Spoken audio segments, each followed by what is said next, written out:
Good morning, everyone. So we've talked about DNA last time. It's a revision. So we said that we have the cells inside our body, and inside the cell you have a nucleus. Nucleus has chromosomes inside of it. The chromosomes are made of stranded DNA, and then DNA is a double helix.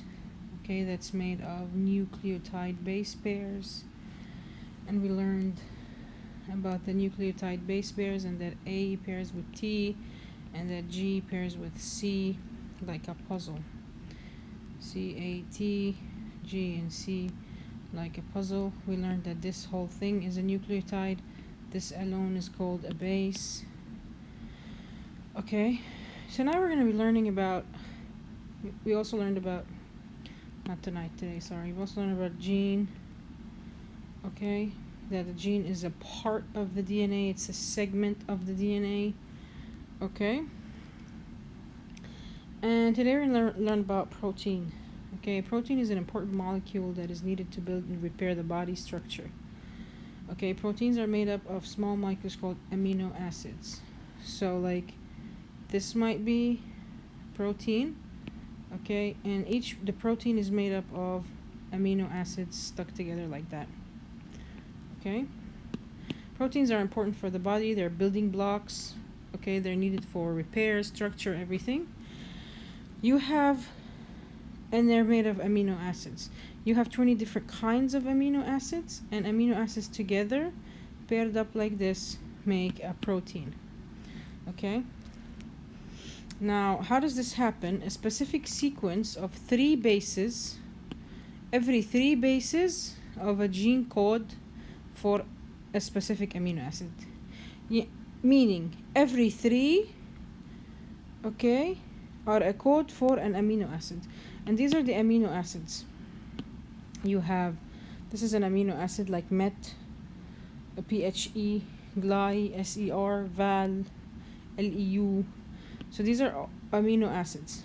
Okay, they have bigger names, of course, but this is the abbreviation. So every 3 would code for 1 amino acid. So this is how the DNA code is read in your body.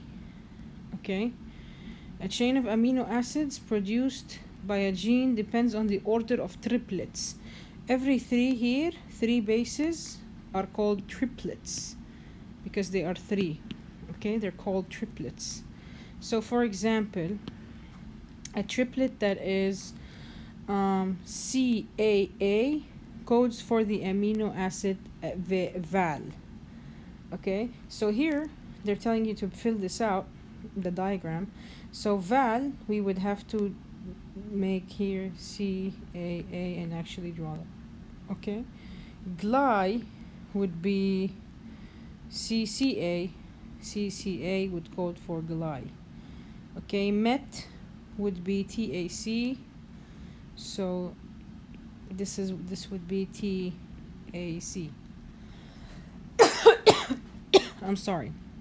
So this is how the DNA strand, okay, the gene codes for amino acid. So this is the DNA code. This is part of the DNA, which is like gene. The gene has bases, like we learned A, C, A, T, kaza. We already learned these. And now we know that 3 of them are called a triplet, and each triplet they code for a certain amino acid. Okay, so here for example, we know this is an activity. Okay, I'm gonna do this here so that you don't see that over there. Forget it, because this is the answer. Okay, I just want you to look up here. We know that A pairs with T and G pairs with C. So how do we fill out the double helix DNA? We fill it out like this. So that if we have A here, then we have to have T here. T pairs with A. C, G, C, A, T, G, C, T, A, G, C, T, A. T pairs with A. C pairs with G. A pairs with T, T, A, T, G, C, A pairs with T. So that's how you fill out the other part of the DNA, because it's a double helix. Okay, this is DNA coding practice. Okay, now let's code for these. So each 3 in the DNA code, each 3 A, C, these ones, each 3 they code for a certain amino acid, and here they put the table of amino acids for you, and here they're telling you to fill out this out. So ACU would be threonine. Okay, now AAU, okay, let's do the AAU part. AAU, we go up to the table and we look for AAU. There it is. So what would it code for? Asparagine. I can't even read it. So the big names. So you write it down here. So AAU codes for this. Okay, now GGU, we look for GGU. Where's GGU? There it is. Glycine. So you write this down like that. CCC. Oh, there's CCC. It's proline. And then here they gave you the amino acid, which is valine. You have to look for valine, and then you have to write the triplet coding. So I'm gonna look for valine. Where is it? Oh, there it is. So it's GUU, and that's how you fill out a table like this. Okay, all you have to do is look for the this is it filled out. All you have to do is look for it in the table above and find the amino acids that code for the triplet, or find the triplet that code for the amino acid. Okay, now once built, the amino acid chain twists and folds to form a protein.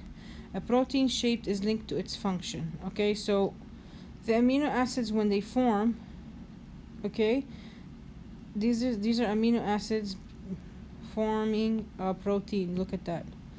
And then each protein has a different shape according to the coding of the amino acid. So this shape is for hemoglobin, blood. This shape is an antibody.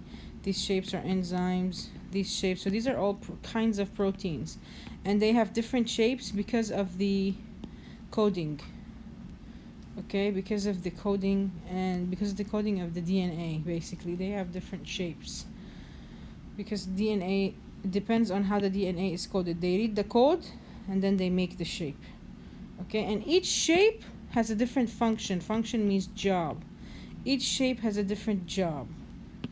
Okay, and this is a very specific way our body works. It's kind of impressive.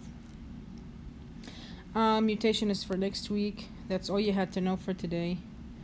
Okay, so to review, we learned that proteins are building blocks in our body and we need them for everything.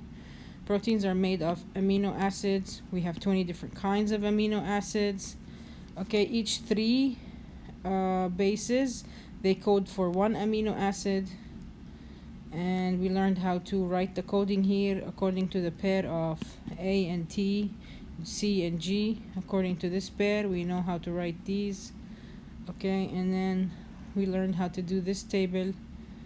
Okay, we learned how to find an amino acid according to the 3 base pair by looking at the table, and we learned how to find the 3 base pair for the amino acid by looking at the table. And we learned that the protein shape affects its job, its function. Different shape, different job. Okay, and the shapes come from how the amino acid is formed in the DNA. We will learn about the other part of the lesson next week.